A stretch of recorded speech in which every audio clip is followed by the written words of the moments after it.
নমস্কাৰ আপোনালোক সকলোকে পুনৰবাৰ টিকে মাইণ্ডৰ অন্য এটা ৰাতিপুৱাৰ ধামাকাদাৰ খবৰলৈ স্বাগতম জনাইছো। অন্য দিনৰ দৰে আজিও আপোনালোকৰ বাবে দিনটোৰ কেইবাটাও গুৰুত্বপূৰ্ণ খবৰ লৈ আহিছো। ভিডিঅ'টো প্ৰথমৰ পৰা শেষলৈকে চাই থাকিব। আগবাঢ়িছো আজিৰ প্ৰথমটো খবৰ ফালে। আমাৰ অসমৰ ক্ৰীড়াপ্ৰেমীসকলৰ কাৰণে এটা বিৰাটেই ভাল খবৰ ওলাইছে। যিসকলে নেকি খেল খেলে তেওঁলোকৰ কাৰণে এটা ভাল খবৰ ওলাইছে। এতিয়া জাপানৰ পৰা 5জন প্ৰশিক্ষক আনি আমাৰ অসমৰ নৱপ্ৰজন্মৰ খেলুৱৈসকলক প্ৰশিক্ষণ দিব বুলি জনাইছে অসমৰ মুখ্যমন্ত্ৰী ডক্টৰ হিমন্ত বিশ্ব শৰ্মাদেৱে। আৰু আমাৰ অসমত এয়া প্ৰথমবাৰৰ কাৰণে হ'বলৈ গৈ আছে। জাপানৰ পৰা প্ৰশিক্ষক আনি ইয়াতে অসমৰ খেলুৱৈসকলক প্ৰশিক্ষণ দিব।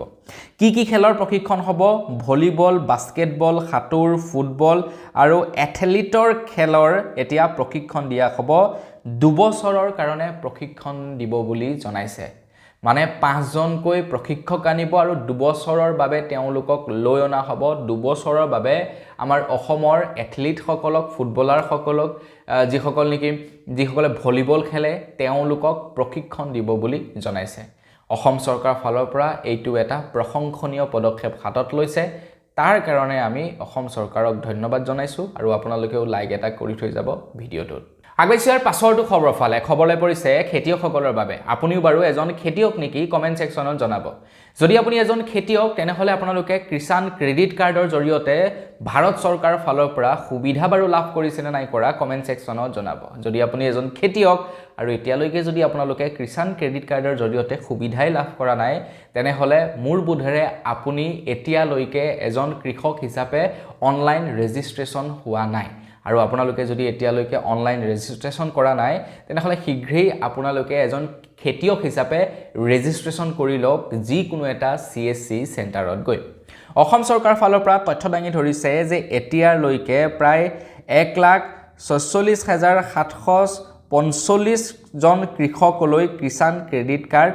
বিলাইছে বোলে আমাৰ অসমত। আৰু এই কিষাণ ক্ৰেডিট কাৰ্ডৰ জৰিয়তে প্ৰায় 2,860.47 কোটি টকাৰ অনুমোদনো আগবঢ়াইছে বুলি জনাইছে কেন্দ্ৰ চৰকাৰৰ ফালৰ পৰা অসমৰ খেতিয়কসকলৰ কাৰণে, অসমৰ অন্নদাতাসকলৰ কাৰণে। গতিকে আপুনিও যদি এজন খেতিয়ক এতিয়ালৈকে যদি কিষাণ ক্ৰেডিট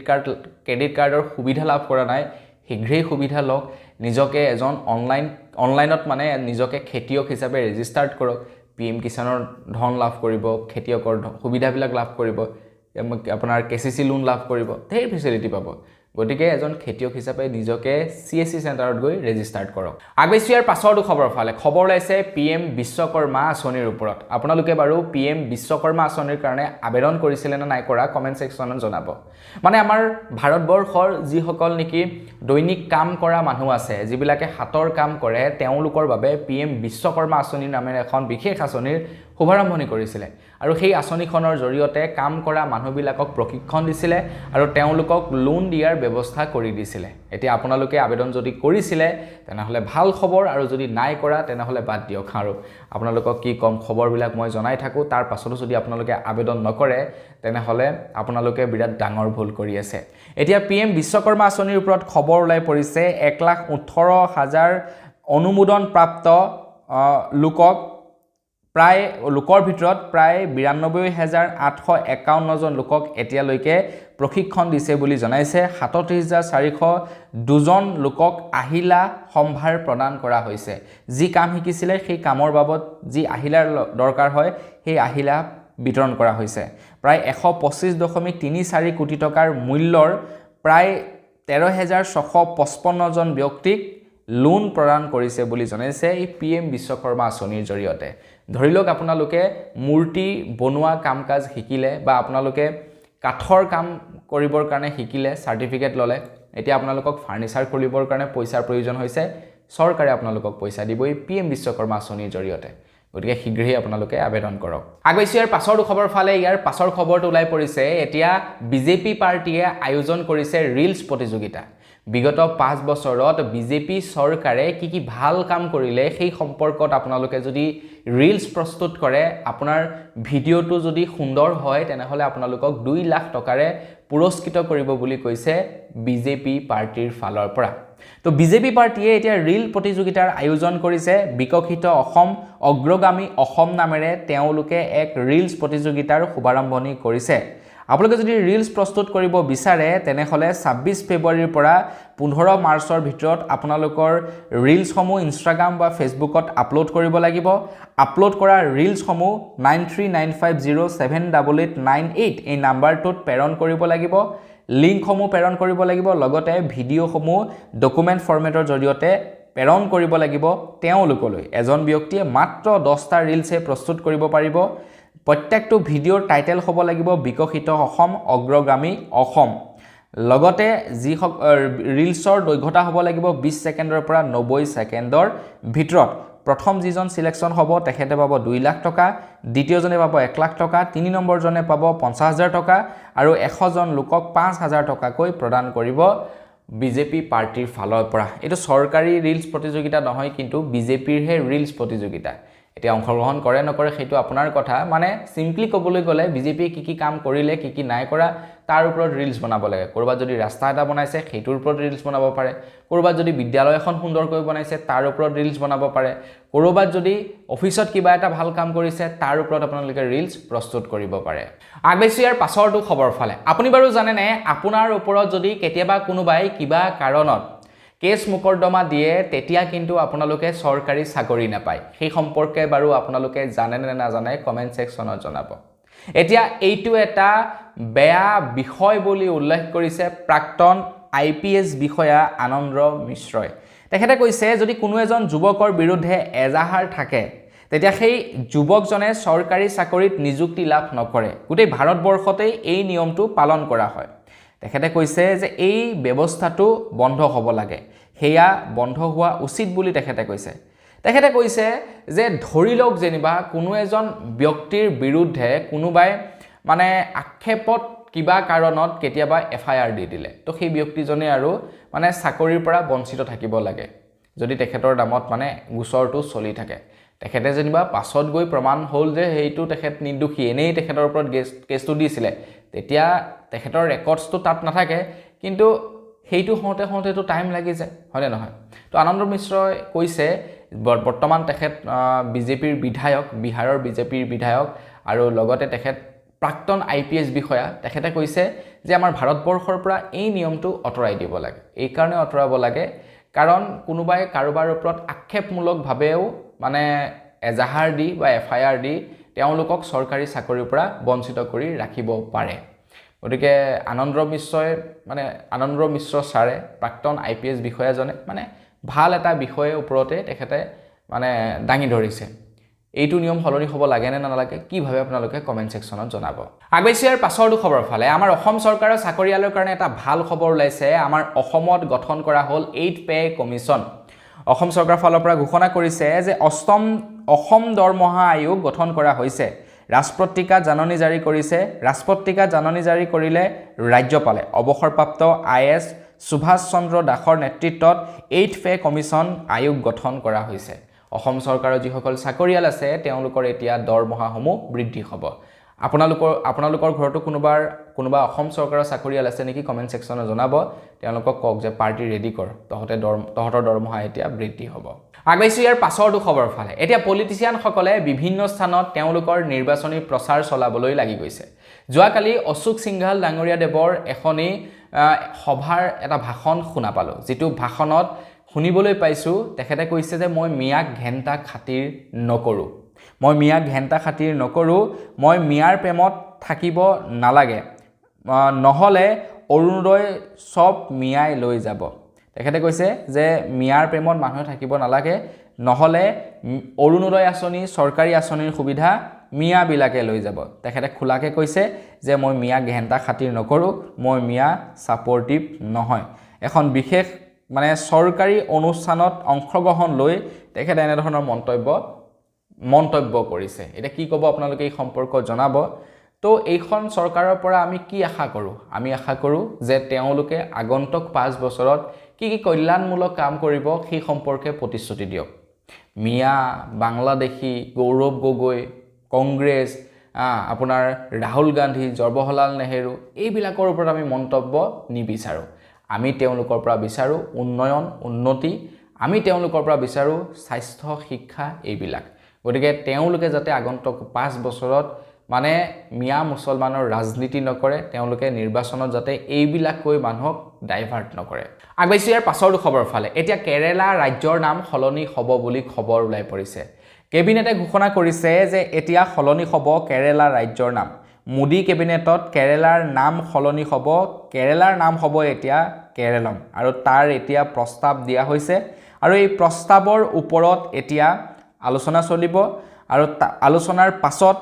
মানে কেৰালাৰ নামটো সলনি কৰি কেৰেলাম হ'ব পাৰে আৰু খবৰ লোৱা অনুসৰি কেৰালাৰ নামটো সলনি কৰাৰ যি প্ৰস্তাৱ হেয়া অনুমোদিতও হ'ব বুলি খবৰ ওলাই পৰিছে মানে আমি কেৰেলা কৈ থাকিলে নহ'ব আমি ক'ব লাগিব কেৰেলাম যেনেকৈ নেকি আপোনাৰ বম্বে নামটো সলনি হৈ মানে মুম্বাই হৈ গ'ল ঠিক তেনেকৈ আৰু আগতে বম্বে আছিল এতিয়া মুম্বাই হৈ গ'ল তো ঠিক তেনেকৈ কেৰেলাৰ নামটো কেৰেলাম আগবাইছো ইয়াৰ পাছৰটো খবৰ ফালে এজেপি আৰু লগতে কংগ্ৰেছৰ এতিয়া মৃত্যতা হৈছে এজেপি আৰু কংগ্ৰেছৰ আসনৰ ইতিমধ্যে বুজাবুজিও হৈ গৈছে বুলি খবৰ ওলাই পৰিছে মানে গৌৰৱ গগৈ আৰু লুৰিণজ্যোতিৰ মাজত এতিয়া মিত্ৰতা তেওঁলোকৰ হৈছে কিন্তু ৰাইজৰ দল এতিয়াও বিৰোধী মিত্ৰতাৰ পৰা আঁতৰি আছে কিন্তু লুৰিণজ্যোতি গগৈয়ে সম্পূৰ্ণ সাপোৰ্ট কৰিছে অখিল গগৈক আৰু যিমান পাৰে অখিল গগৈক বিৰোধী মিত্ৰজোঁটৰ মাজলৈ আনিবৰ কাৰণে চেষ্টা কৰিছে বুলি খবৰ ওলাই পৰিছে লুৰিণজ্যোতি গগৈয়ে কৈছে যে অখিল গগৈ নহলে বিৰোধী মিত্ৰজোঁট শক্তিশালী নহব বিৰোধী মিত্ৰজোঁটত অখিল গগৈক প্ৰয়োজন আছে এতিয়া অখিল গগৈয়েও কৈছে যে ভাল ফল আহিব ইয়াৰ ওপৰত চিন্তা চলি আছে মানে তেখেতে ডাইৰেক্টলি কৈ দিয়া নাই যে মিত্ৰতা হ'বই বুলি তেখেতে কৈছে যে ভাল ফল আহিব আশা কৰা মতে হ'ব আৰু কংগ্ৰেছৰ ফালৰ পৰাও হেয়াই কোৱা হৈছে ফাইনেলি মানে কংগ্ৰেছে বুজি পাইছে তেখেতলোকে বুজি পাইছে যে আমি মানে সকলোৱে একলগ হৈ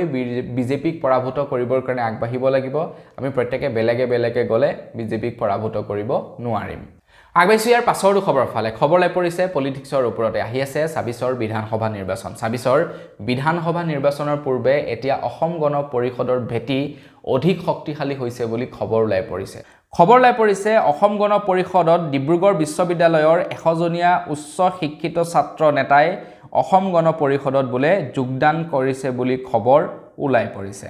অসম গণ পৰিষদৰ এতিয়া ভেটি শক্তিশালী হৈছে আহি আছে আগন্তুক নিৰ্বাচন যেহেতু এতিয়ালৈকে অগপ আৰু বিজেপিৰ মাজত মিত্ৰতা হোৱা নাই অগপ আৰু বিজেপিৰ এতিয়াও মিত্ৰতা বহু দূৰতে আছে তেওঁলোকৰ আসনৰ ভাগ বতৰা বা বুজাবুজি এতিয়ালৈকে আমি গম পোৱা নাই গতিকে তেওঁলোকে নিজৰভাৱে মানে যিমান পাৰে তেওঁলোকে ফিল বহাই গৈ আছে আগবাইছিয়াৰ পাছৰটো খবৰ ফালে খবৰ ওলাই পৰিছে লক্ষ্ণৌৰ পৰা এজন পুতেকে নিজৰ বাপেকক হত্যা কৰি টুকুৰকৈ কাটি এটা নীলা ড্ৰামত ভৰাই থলে বুলি খবৰ ওলাইছে লক্ষ্ণৌৰ পৰা নিজৰ দেউতাকে পুত্ৰক প্ৰতিযোগিতামূলক পৰীক্ষাত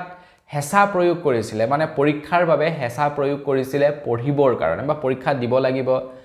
তেওঁ ভাল ৰিজাল্ট কৰিব লাগিব তো সেই বুলি হেঁচা প্ৰয়োগ কৰিছিলে আৰু যাৰ বাবে খঙতে পুত্ৰই কি কৰিলে টুকুৰকৈ কাটি নীলা ড্ৰামত বাপেকে ভৰাই থলে চাওকচোন আজিৰ কলি যুগ পঢ়িবলৈ জোৰ দিয়া কাৰণেই মাৰি পেলালে আগতে আমাক কি কৰে জানে মুখটো এবাৰ পিঠি বাপেকে পিঠি ফালি দিছিলে তেজ মানে সিৰিয়াসলি তেজ ওলাই গৈছিলে এই যে কয় পিঠি ফালি দিম মোৰ ফালি দিছিলে এবাৰ গতিকে আমাক আগতে তেনেকে মাৰে আজি চাওক পঢ়িবলৈ জোৰ দিয়া কাৰণে এই অৱস্থা কৰিছে আগবাইছো ইয়াৰ পাছৰটো খবৰ ফালে চৰকাৰী আঁচনিৰ সুবিধা কোনে পায় দুখীয়া মানুহবিলাকে পায় দুখীয়া মানুহে চৰকাৰী আঁচনিৰ সুবিধা পায় কিন্তু ধনী মানুহবিলাকেও আকৌ চৰকাৰী আঁচনিৰ সুবিধা পায় দুখীয়া মানুহবিলাকে চৰকাৰী আঁচনিৰ সুবিধা পায় ১২৫০ টকা ২০০০ টকা কিন্তু ধনী মানুহবিলাকে কিমান সুবিধা পায় জানেনে কোটিৰ ঘৰত সুবিধা লাভ কৰে ধনী মানুহবিলাকে যেনে ডাঙৰ বিজনেছমেন যেনে ডাঙৰ ধনী মানুহবিলাকে কোটিৰ ঘৰত তেওঁলোকে চৰকাৰী সাহায্য লাভ কৰে এতিয়া আমাৰ যিবিলাক দুখীয়া মানুহবিলাকৰ মানে উপাৰ্জন কম যিবিলাক আমি ভোটাৰ উপাৰ্জন কম সেইকাৰণে আমাৰ প্ৰয়োজনীয়তাও কম আৰু তাৰ কাৰণে চৰকাৰে আমাক কম সুবিধা প্ৰদান কৰে আৰু ধনী মানুহবিলাকৰ উপাৰ্জন বেছি প্ৰয়োজনীয়তা বেছি সেইকাৰণে তেওঁলোকক কোটিৰ ঘৰত সুবিধা প্ৰদান কৰে এতিয়া এজন লোকসভাৰ এমপি ৰাঘৱ চাড্ডা তেখেতে কৈছে যে ধনী লোকৰ কোটি কোটি টকাৰ ৰেহাই দিয়ে এইখন চৰকাৰে কিন্তু দুখীয়া মানুহক বেংকৰ একাউণ্টত মিনিমাম বেলেন্স নাৰাখিলেও একাউণ্টৰ পৰা ধন কাটে এতিয়া আমাৰ ভাৰতবৰ্ষত যি এটা নতুন নিয়ম সৃষ্টি হৈছে যে এটিএমত বেছি টকা উইথড্ৰ কৰিব নোৱাৰিব মিনিমাম বেলেন্স একাউণ্টত ৰাখিব লাগিব নহলে পইচা কাটিব এছএমএছ আহিবৰ কাৰণে পইচা দিব লাগিব আৰু লগতে বেংকৰ ধন আপোনালোকে মেইনটেনেন্সৰ বাবতো পইচা দিব লাগিব বেলেন্স চেক কৰিলেও পইচা দিব লাগিব তো এই যে নেকি নিয়ম এই নিয়মটো বন্ধ কৰিবৰ কাৰণে এতিয়া বিৰোধ প্ৰকাশ কৰিছে লোকসভাৰ এজন এমপি ৰাঘৱ চাড্ডা তেখেতে ৰিসেন্টলি দুখীয়া মানুহখিনিৰ কাৰণে অসমৰ জনগণৰ কাৰণে বহুখিনি তেখেতে মাত মাতিছে তো অলৰেডি কেবাটাও তেখেতে মাত মতা বিষয় সমাধান হৈ গৈছে যেনে ধৰি লওক তেখেতে 10 টকাত মানে এয়াৰপোৰ্টত চাহ দিয়াৰ ব্যৱস্থা মানে সিস্টেমটো লাগু কৰি দিছে তো ব্লিংকিট এমাজন ফ্লিপকাৰ্ট এইবিলাকৰ যি ডেলিভাৰী বয় আছে তেওঁলোকক ইনস্যুৰেন্স দিয়াৰ ব্যৱস্থা কৰি দিছে গতিকে তেখেতে এইবাৰ লাগিছে যে মিনিমাম বেলেন্স সিস্টেমটো কিয় এটিএমৰ পৰা পইচা উলিয়ালে পইচা কাটিব কিয় এইবিলাকৰ ওপৰত মাত মাতিছে গতিকে সেইবিলাকো যদি ঠিক হৈ যায় ন বিৰাট ভাল লাগিব আগৈছো ইয়াৰ পাছৰটো খবৰ ফালে খবৰটো ওলাই পৰিছে গৌৰৱ গগৈৰ ওপৰত গৌৰৱ গগৈক বিভিন্ন লোকে হাঁহিলে গৌৰৱ গগৈক পাকিস্তানী আখ্যা দিলে মই পলিটিচিয়ান সকলৰ কথা বাৰু বাদ দিলো কিন্তু সৰ্বসাধাৰণ ৰাইজে ইনফেক্ট বহু আহোম মানুহে গৌৰৱ গগৈৰ বিৰোধিতা কৰিলে গৌৰৱ গগৈক পাকিস্তানী বুলি পাইজান বুলি আখ্যা দিলে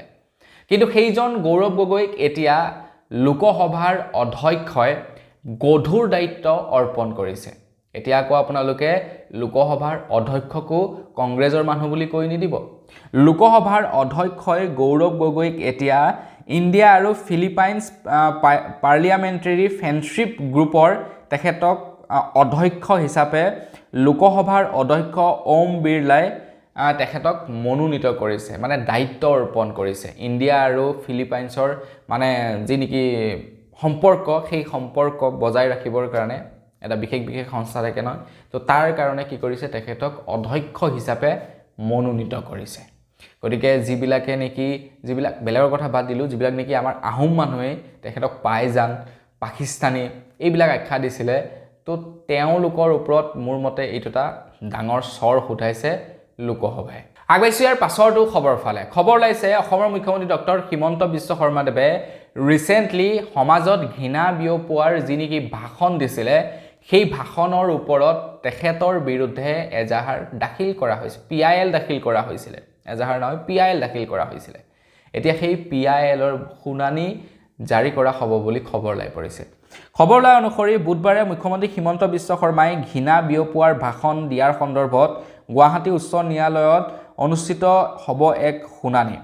ঘৃণা বিয়পোৱাৰ ভাষণৰ সন্দৰ্ভত দাখিল কৰিছিল আবেদন CPIM আৰু CPIM আৰু দাখিল কৰা এই আবেদনৰ এতিয়া শুনানি হ'ব বুলি খবৰ ওলাই পৰিছে নাজানো এতিয়া কি হয় কি নহয় হে আমি অনাগত সময়ত গম পাম